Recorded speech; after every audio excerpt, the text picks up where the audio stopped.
Let's see about this one. This is a fantasy fight matchup, and there are speculations that GSP is going to return for one more fight. So, Ryan Jarrell, MMA journalist, asked for this one. So, Ryan, I can say that this video is dedicated to you. So, let's go. George St-Pierre hasn't fought for a very long period of time, but he was known for his ability to out-wrestle the best wrestlers, to outstrike the best strikers, to outwork the greatest cardio machines. So he was the real legend of all-around fight, and he was undefeated. He is undefeated since the year 2007 when he was stopped by Matt Serra. Also, the only other guy who won him was Matt Hughes via armbar in the early stages of his career, but he was so dominant.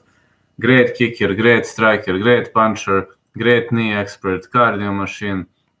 The guy with amazing TKO ability, amazing wrestling, and he competed at 170 for a very, very long period of time, outworking John Fitch, BJ Penn, Thiago Alves, Dan Hardy, Josh Koscheck, Jake Shields, Carlos Condit, Nick Diaz.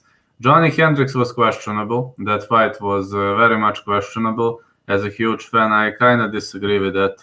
And GSP's reach, to put on a brief analysis, GSP's reach is 76 inches, and he would fight against undefeated Dagestani Khabib Nurmagomedov, 70 inches is his reach, sambo fighter.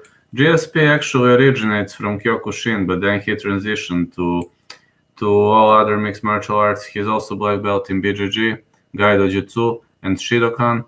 On the other side, Khabib is black belt in Judo, Master of Sport in Judo and Sambo, Master of Sport in hand-to-hand combat, and Master of Sport in pancration.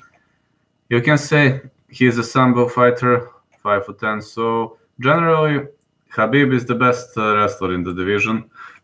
Definitely the best wrestler in the division. Great submissions, great chokes, and the guy who out-meowed literally everyone. Except of Gleison Tibble. I believe that's the only fight Khabib lost. Khabib takes you down and meows you until the bell, and it's almost impossible to scramble up, get back on your feet.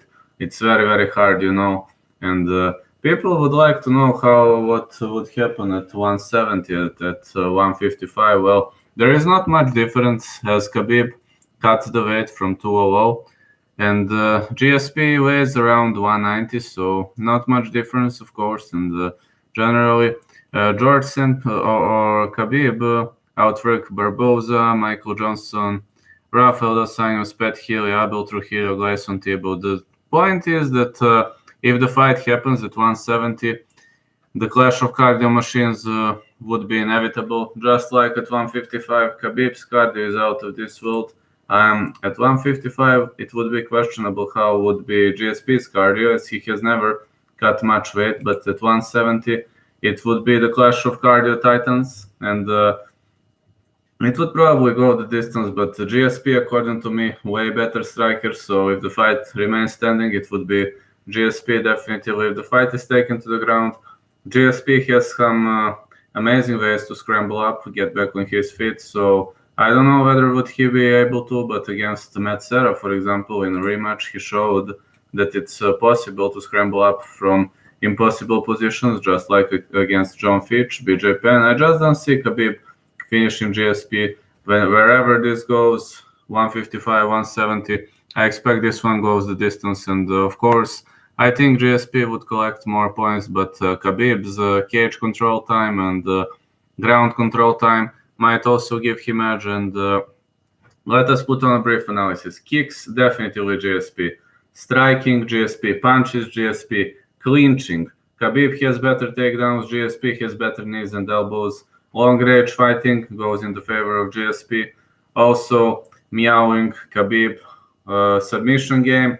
I think submission defense is better for GSP. Submission offense, never seen GSP going much to submission offense, so I don't know. I would say this parameter is equal. And looking back at this, I can also say that if the fight is taken to the ground, it would be advantage to Khabib. The only difference between 155 and 170 might be GSP's cardio, But at 170, Khabib's cardio would be better too. Anyway, if it goes at 170, I would give advantage to GSP. But at 155, despite I'm a massive fan of George St-Pierre, I would have to give advantage to Khabib, because I've never seen GSP going that low, at 155. So that would be my thoughts. And if it happens, I just hope it happens at 170. It's kind of only speculation, For now, it remains a fantasy fight, but we're going to see which way is it going to go.